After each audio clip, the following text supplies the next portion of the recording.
வாங்க மக்கள், இன்னைக்கு வீடியோல 100 கிராம் ரவையை வச்சு 100 வத்தல் எப்படி பண்றதுன்னு பார்க்கலாம். இந்த வத்தலை இப்ப பண்ணி வச்சுட்டீங்கன்னா ஒரு வருஷத்துக்கு கடையில வாங்கவே வேணாம். 100 கிராம் வறுத்த ரவை, வறுக்காத ரவை எதுவா இருந்தாலும் மிக்ஸி ஜார்ல போட்டு நல்லா இது போல பவுடரா அரைச்சிடுங்க. ஒரு கப்பு ரவைக்கு 7 கப்பு தண்ணி அலுமினிய பாத்திரத்துல ஊத்தி தண்ணி கொச்சது இந்த ரவையை போட்டு நல்லா கிண்டிடுங்க. நீங்க எந்த கப்புல ஒன்னாலும் மெஷர்மெண்ட் எடுத்துக்கலாம். இதுதான் அளவு, 1க்கு 7. நல்லா லோ ஃபிளேம்ல வச்சு இது போல நல்லா கலக்கிடுங்க. இப்ப இதுக்கு தேவையான அளவு உப்பு போட்டுக்கலாம். எப்போதுமே வத்தலுக்கு 1/4 உப்பு போடுங்க. அதிகமா போட்டீங்கன்னா காஞ்சதுக்கு அப்புறமா கறிக்கும் வத்தல். ரவையோட கஞ்சி பதம் கரெக்டா இருக்கான்னு செக் பண்றதுக்கு இது போல ட்ரையான கரண்டியை வச்சு நீங்க கோடு போடுங்க. கஞ்சி பக்குவம் கரெக்டா இருக்கு. வரமிளகா மிக்ஸி ஜார்ல போட்டு பல்ஸ் பண்ணிக்கங்க. இது போல வந்துரும். ஒரு டேபிள் ஸ்பூன் மிளகா வத்தல், 1/2 ஸ்பூன் அளவுக்கு ஜீரகம், தேவையான அளவு கொத்தமல்லி பொடியா நறுக்கி போட்டுடலாம். இது எல்லாத்தையும் போட்டு நல்லா மிக்ஸ் பண்ணிடலாம். இந்த கஞ்சி காய்ச்சதுக்கு ஒரு 10ல இருந்து 15 நிமிஷம் தான் ஆகும். முக்கியமான டிப்ஸ், இந்த வத்தலை நீங்க இது போல டேபிள் கிளாத்ல தான் போடணும். காட்டன் கிளாத்ல போட்டீங்கன்னா பிக்க வராது. இது போல ரொம்ப திக்கா போட்டுக்குங்க. அப்பதான் காஞ்சதுக்கு அப்புறம் மெல்லிசா இருக்கும். அமெரிக்கா டாலர்ஸ்ல வெயில் ஜாஸ்தியா இருக்கு. நம்ம ஊர்ல வெயில் எப்படி இருக்குன்னு மறக்காம கமெண்ட் பண்ணிடுங்க.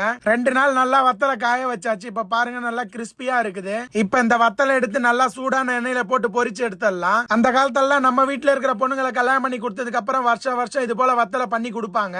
அது ஒரு பாரம்பரியமான வழக்கம். இந்த வருஷம் நீங்களும் உங்க வீட்டுல இருக்கிற பொண்ணுங்களுக்கு பண்ணி கொடுங்க மக்களே.